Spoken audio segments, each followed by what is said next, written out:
So today we're gonna talk about the current state of ICT. And did you know it is a extended term of information technology, in short IT. It is a broad term that highlights the importance of communication system and the integration of computers, telecommunication, and more essential tools to enterprise software, storage, middleware, and audiovisual. These components function all together, allowing it for users to have access and send it, store and process information. Now, let's proceed to the three webs. Good day everyone. Sa araw na to, tatalakayin natin ang Web 1.0. Ano nga ba ang Web 1.0? Ang Web 1.0, ang unang yugto ng Internet. Kilala ito bilang ang read-only web. Dahil ang mga gumagamit ay tagabasa lamang ng impormasyon. Ayun sa nasa una lang po, static page.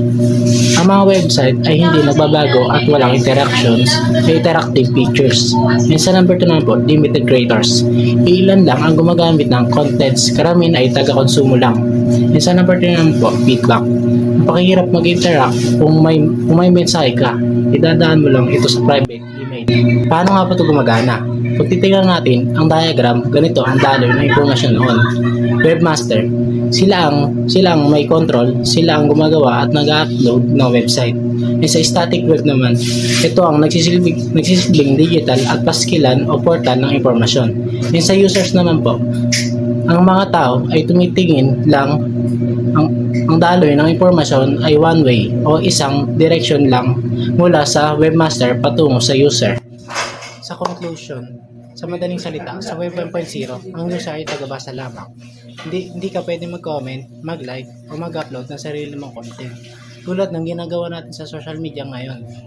Ito ang pundasyon ng internet na nagbukas ng pinto para sa modernong teknolohiya.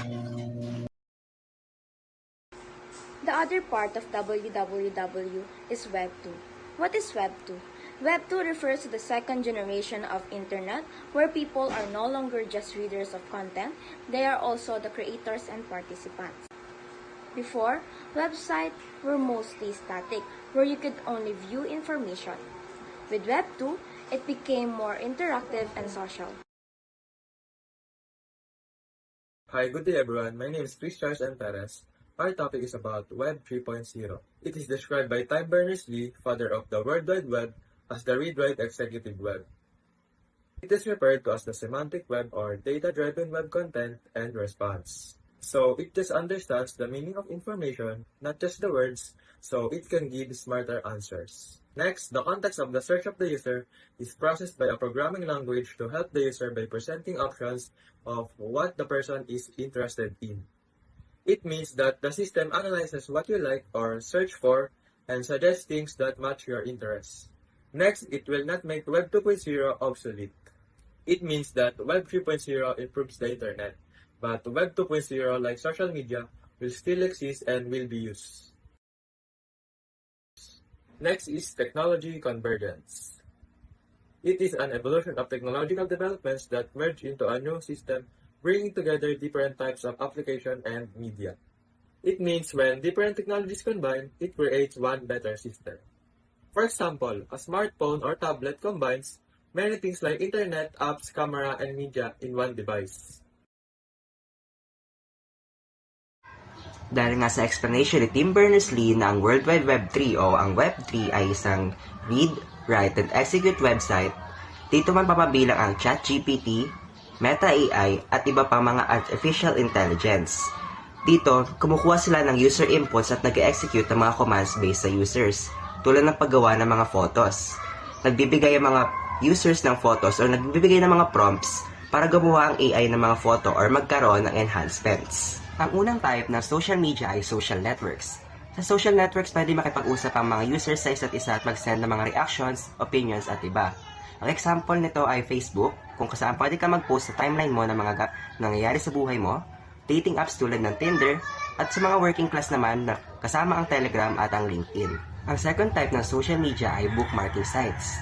Dito pwede ka mag-save ng mga web pages or links katulad na sa Pinterest at sa myspace.com. Pangatlo, ang social news o ang tinuturing na news source of social media. Dito nakakakuha ang users ng mga balita in real time katulad ng X or Twitter.com dati. Pang-apat naman ang media sharing sites. Dito pwede magbahagi ang mga users sa ibang users ng kanilang mga sariling photos and videos, katulad ng mga YouTube, Instagram at TikTok. Ang panglimang type naman ng social media ay microblogging. Dito pwede ka mag-post ng mga short updates katulad ng sa Threads, Instagram, and Messenger Notes. Ang last type naman ng social media ay blogs and forums. Dito pwede ka mag-post ng mga discussions and articles katulad lang sa wordpress.com at sa Quora, kung saan pwede magtanungan ng mga users at mag-post ng mga articles and opinions. Assistive media refers to the tools, techniques, or content designed to help people, especially those with disabilities, and access, understand, and interact with media and information more easily. In simple explanation, it is a media that helps people overcome difficulties in seeing, hearing, and speaking or understanding content. Example of assisted media, subtitles and captions, help people who are deaf or hard of hearing understand screen videos. Screen readers read, type, allowed for people who are visually impaired. Audio descriptions describes what's happening in a video for blind users. Why is it important? Assistive media makes information more accessible and inclusive so everyone can learn, communicate, and use technology regardless of their abilities. Hi everyone, my name is Rihanna Gutierrez and today pag-uusapan natin kung ano nga ba yung 4 types ng OS. The first one is iOS. Ang iOS ay mobile operating system na dinevelop ng Apple. Ginagamit ito sa mga devices tulad ng iPhone at iPad. Kilala ang iOS sa smooth performance, high security at user-friendly interface.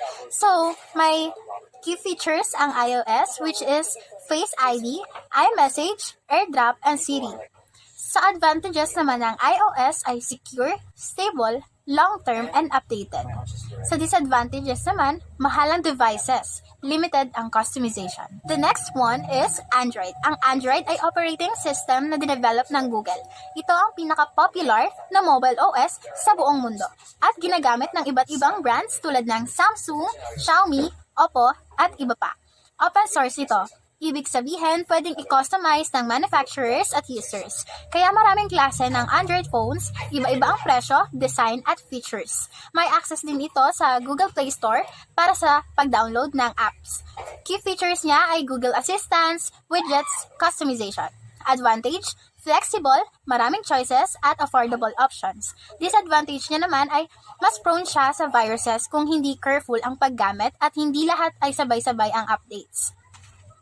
The third one is BlackBerry OS. Ang BlackBerry OS ay ginawa ng BlackBerry Limited, dati itong sikat lalo na sa business world dahil sa strong security at email features. Kilala rin ito sa physical keyboard ng mga BlackBerry phones.